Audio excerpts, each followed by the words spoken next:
আসসালামু আলাইকুম। আপনারা সবাই আশা করি ভালোই আছেন। দেখি আরেকটা রান্না শুরু করে দিলাম।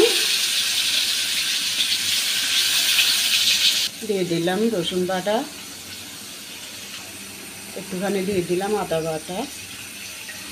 এগুলো একটু লাল লাল হোক, মানে কাঁচা গন্ধটা চলে যাক। তারপর আজকে আমি রান্না করতেছি কই মাছ দিয়ে, আপনার সিমের বিচি দিয়ে।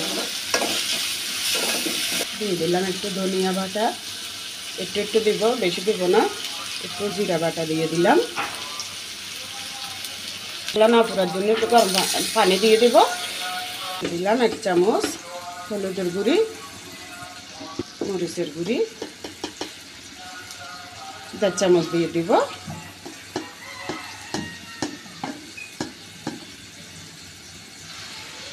আর এই আন্দাজ অনুযায়ী লবণ দিয়ে দিব। মাছ বোনা তো লবণ দিয়েছি। দিয়ে দেবো কাঁচামরিচ আর সর্ষে বাটা 1 চামচ।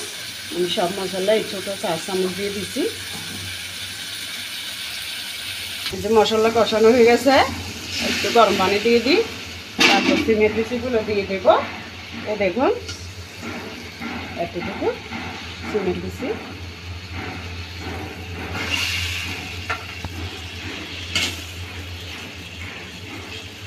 এই যে দেখুন, এভাবে আমি 4-5 মিনিট কষিয়ে নিয়েছি। 2-3 মিনিট জুড়ে জালে কষিয়েছি। এরপরে 2-3 মিনিট কষিয়েছি আস্তে জালে।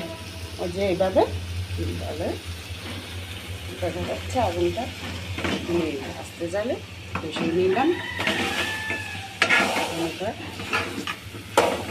এখন গরম পানি দিয়ে দেবো।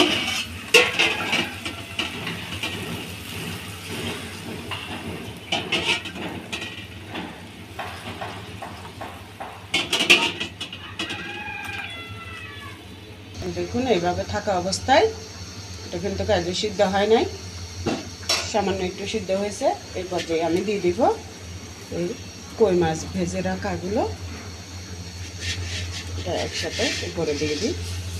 বেশিও সিদ্ধ হলো, মাছটা কষানো হয়ে যাবে। এটা ঝোল আরও অনেক শুকাইতে হবে।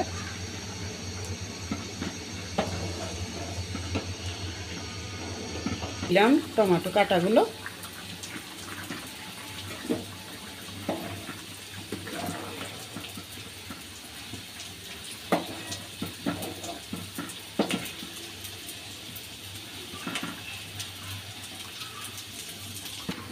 এই যে দেখুন সিম আর মাছগুলো হয়ে আসছে।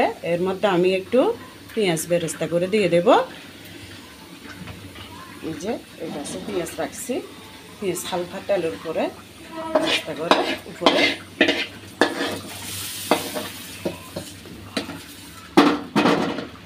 এভাবে দিয়ে দিলাম। আমি যেভাবে রান্না করছি আপনারা ওই নিয়মটাই খেয়াল করবেন, কি কি মশলা দিছি না দিছি। তারপর আপনারা এভাবে করে দেখবেন, অনেক ভালো লাগবে আশা করি। আল্লাহর রহমতে খুবই মজা হবে।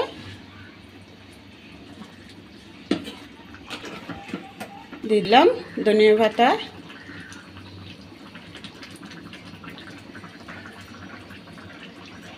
দেখুন তরকারির হওয়ার পরে এটাই ফাইনাল লুক। দেখুন এভাবে হবে। হাঁড়িতে আরেকটু আছে, আমি আপনাদেরকে পরিবেশন করে দেখাইলাম বাটির মধ্যে।